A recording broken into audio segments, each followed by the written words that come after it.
Their unreliability and eventual vulnerabilities seemed to tarnish them. However, some believed if they were to be used together in a larger formation, more could be achieved. Besides, the infantry who had ventured forth with the tanks knew immediately they would rather be with them than without, particularly when crossing no man's land.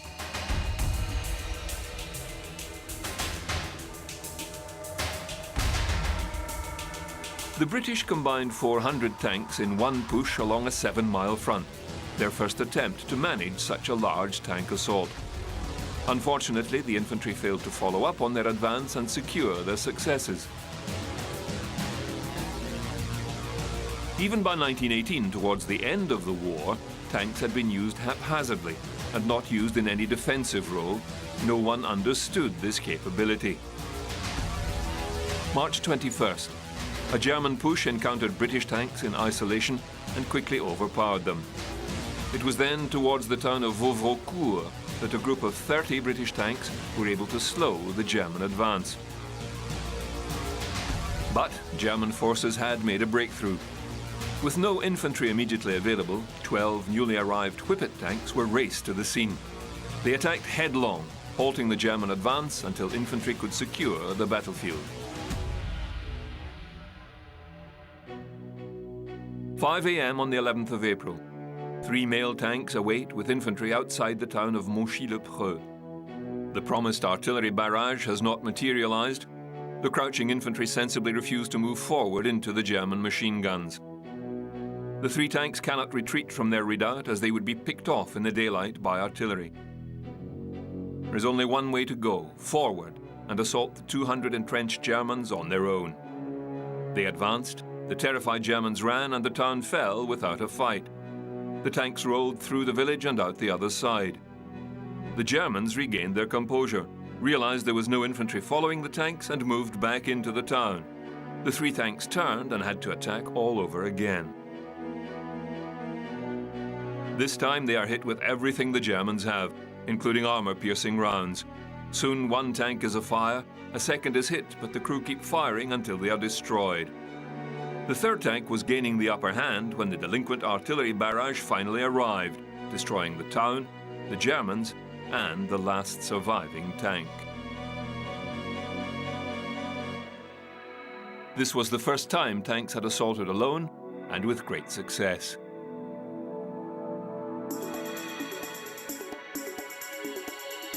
The design was continually refined and improved. The Mark III was a training tank, Mark IV with increased armor, and the fuel tank relocated to the exterior and rear of the tank to increase crew survivability. Engines and transmissions designated for the newer Mark V model had become available and put into the improved Mark IV. It also had improvements made to its firepower, 2 6-pounder cannons and 4 machine guns. The Mark V was adapted to negate the Hindenburg Line, which the Germans had recently modified. They had dug trenches wide enough to stop these new English tanks. So the new tank was stretched 6 feet in length. This allowed it to cross the purpose-built trenches. The Mark V weighed in at 33 tons and included side hatches.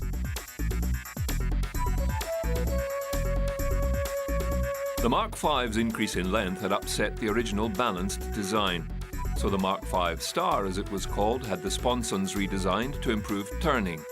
An uprated engine was also added. Mark VI was a mock-up only. It had a gun in the front and no side cannons. The Mark VII was too late to join the war, and only 3 were ever built. The Mark VIII was the first Anglo-American development and called the Liberty tank.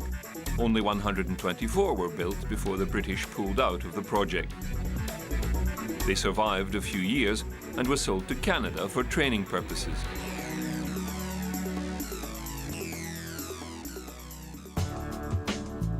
The French commanders of 1917 needed no convincing as to the effect of tanks and set about immediately building their own.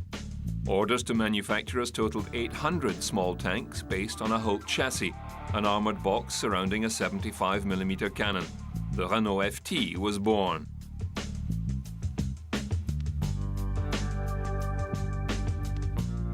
Surprisingly, the Germans only saw tanks as a passing fad and did not immediately pursue them, although they did study the machines destroyed or captured from the British.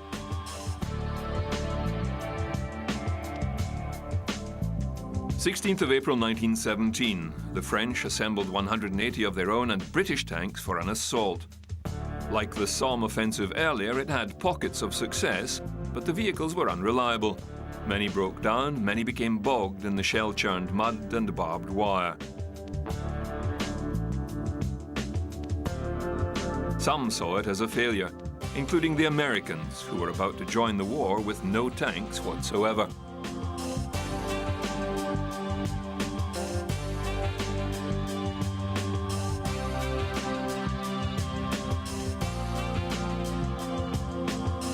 Tank crews and commanders were learning little by little. They studied how tanks can be successful in battle. In the Battle of Passchendaele, tanks proved they could achieve stunning victories, no matter how small.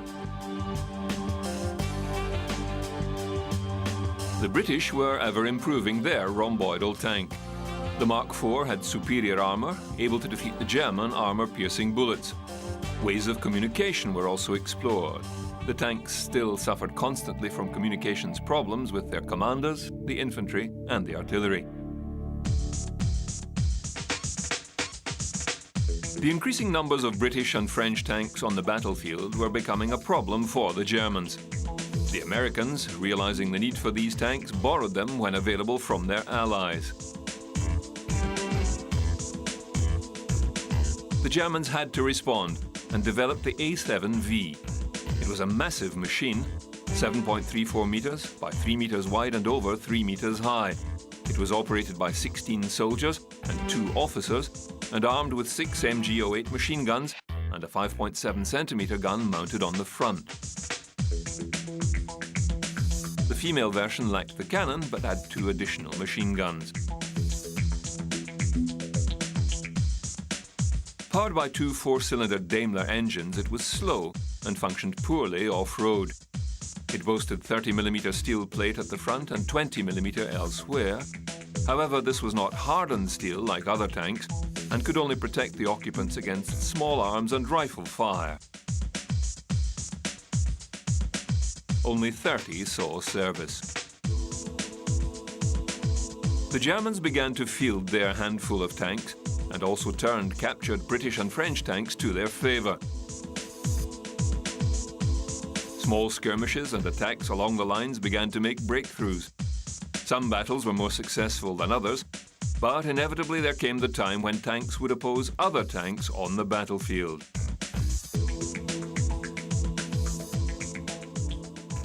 April 24, 1918, near Villers-Bretonneux. All the German-built tanks, 13 in total at the time, were sent out in support of a 3 infantry division attack. Like the British, they had found out that tanks were quickly separated from the infantry in the fog. Some broke down, others got lost. From out of the fog, 3 of these A7V tanks found themselves facing 3 British Mark IVs. The battle was engaged. The Germans quickly drove off 2 of the British female tanks, which were only armed with machine guns. But the 3rd male tank attacked with its cannon and moved to flank the 3 Germans. With several hits, 1 German tank toppled over into a ditch. A second had lost 5 crew members from a hit and abandoned their machine. A group of 7 Whippets appeared from the south and engaged the 1 remaining German. 1 Whippet was lost while others were hit and damaged. The German offensive was eventually stopped.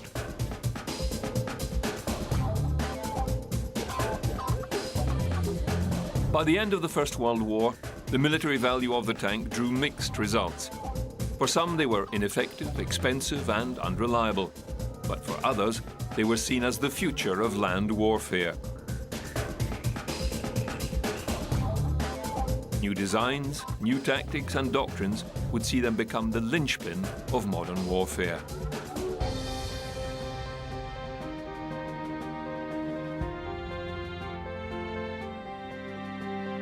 The tank advanced little after the Great